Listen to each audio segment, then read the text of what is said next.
స్టార్మాలో రాత్రి 8:30కి టెలికాస్ట్ అవుతూ ప్రేక్షకులని విశేషంగా అలరిస్తున్న సీరియల్ ఇంటింటి రామాయణం.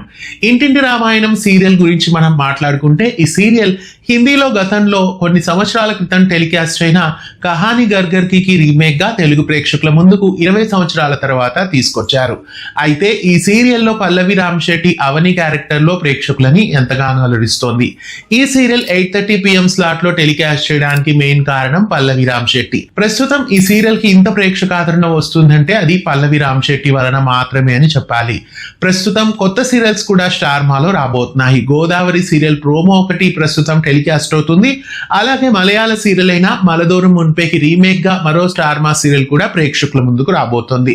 ఈ నేపథ్యంలో రాత్రి వేళలో టెలికాస్ట్ అవుతున్న సీరియల్స్ లో ఒక సీరియల్ ని ఇప్పుడు కదిలించాలి. అలాగే మధ్యాహ్నం స్లాట్ లో టెలికాస్ట్ అవుతున్న సీరియల్ ని కూడా ఒకటి కదిలించాలి. కాబట్టి నైట్ స్లాట్ లో టెలికాస్ట్ అవుతున్న ఇంటింటి రామాయణం సీరియల్ ని ఎండ్ చేసే ఛాన్సెస్ చాలా వరకు కనిపిస్తున్నాయి.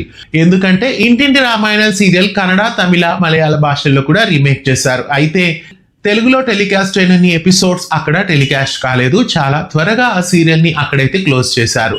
అయితే ఇంతకాలం ఈ సీరియల్ 8:30 PM స్లాట్ లో ఉంది కాబట్టి వస్తుంది.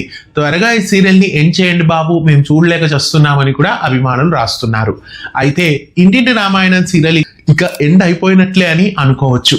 ఇంటింటి రామాయణం సీరియల్ గోదావరి లేదా మలదూరం మున్పే రీమేక్, ఈ రెండు సీరియల్స్ లో ఏదైనా ఒక సీరియల్ ప్రారంభమయ్యే సమయానికి ఇంటింటి రామాయణం సీరియల్ అయితే ఎండ్ అవుతుంది. ఖచ్చితంగా గోదావరి లాంచ్ కే ఈ సీరియల్ ఎండ్ కావచ్చు.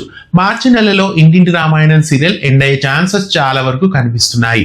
ఇంటింటి రామాయణం సీరియల్ ని ఎండ్ చేయాలా? ఈ సీరియల్ మీకు బోరింగ్ గా ఉందా, లేదా ఈ సీరియల్ ని ఇంకా ఎక్స్టెండ్ చేయాలని మీరు కోరుకుంటున్నారా?